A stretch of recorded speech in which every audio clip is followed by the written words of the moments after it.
Halo semuanya, perkenalkan, nama saya Angela Oktarina. Di sini saya akan menjelaskan konsep dasar dan implikasi teori kognitif sosial karir. Baiklah, pertama-tama, mari kita ketahui apa itu konsep dasar teori kognitif sosial karir.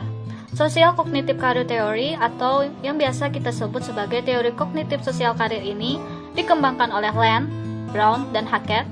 Dan teori ini merupakan teori yang berdasarkan pada teori sosiokognitif Albert Bandura, yang mana teori tersebut merupakan salah satu teori yang menjelaskan proses pengambilan keputusan karir.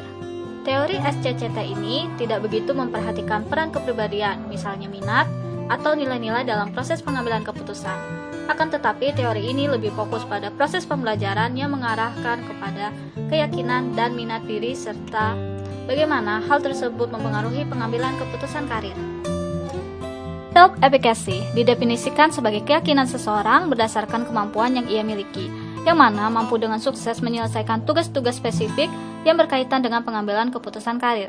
Tugas-tugas yang dimaksud di sini adalah menilai diri, mengumpulkan informasi tentang dunia kerja, menentukan tujuan, membuat perencanaan, dan memecahkan masalah. Di sini terdapat 3 aspek penting yang mempengaruhi proses pengambilan keputusan karir pada seseorang menurut SCCT, yakni faktor personal, kontekstual, dan juga kognitif. Baiklah, di sini selanjutnya saya akan menjelaskan implikasi dari teori karir kognitif sosial. Implikasi penting dari model SCCT ini adalah bahwa orang sering menolak pilihan karir yang berpotensi layak karena self-efficacy dan hasil harapan yang tidak akurat. Contohnya, misalkan, seseorang mungkin percaya ataupun keliru bahwa ia tidak memiliki keterampilan untuk bekerja secara efektif dalam pekerjaannya atau bahwa posisi pekerjaannya tidak menawarkan kondisi kerja yang apresiatif.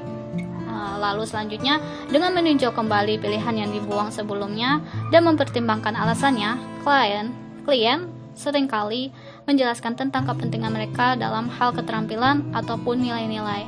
Klien juga mempertimbangkan luasnya pilihan yang dapat dipilih oleh klien, yang mana pilihan itu nantinya memuaskan bagi klien itu sendiri. Lalu selanjutnya menurut Gebser, Hepner, dan Johnson, implikasi untuk praktik konseling karir diantaranya 1. Konselor harus membantu klien memeriksa pentingnya proses pembelajaran dan pengalaman belajar tertentu yang telah mereka miliki, yang mana telah membantu dan membentuk jalur karir mereka saat ini. Yang kedua, secara khusus teori menunjukkan penyelidikan, yaitu bagaimana pembelajaran yang dimiliki klien sebelumnya telah membantu untuk membentuk kepercayaan diri dalam rencana karir mereka, serta bagaimana pengalaman-pengalaman karir ini mungkin telah membentuk harapan, hasil, dan minat karir akhirnya. Yang ketiga, ini mungkin sangat berguna untuk memeriksa bagaimana keyakinan self-efficacy terkait karir yang dikembangkan dan apa hambatan yang akan klien alami dalam pengembangan kepercayaan diri mereka di sekitar berbagai pengalaman terkait karirnya. Yang keempat, teori ini menegaskan perlunya untuk hati-hati memeriksa input orang seperti jenis kelamin, ras, orientasi seksual, tingkat kemampuan atau cacat, dan kelas sosial yang menentukan keyakinan self-efficacy. 5. Hal ini juga dapat membantu untuk memeriksa pencapaian kinerja masa lalu dan persepsi klien.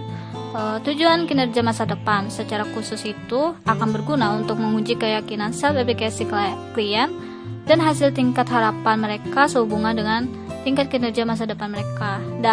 Dan yang terakhir, yang keenam, menurut teori ini, peran penting bagi konselor adalah membantu klien memeriksa harapan positif dan realistis untuk diri mereka sendiri dan membantu mereka mengembangkan tujuan spesifik untuk memenuhi harapan tersebut. Baiklah, sekian presentasi dari saya.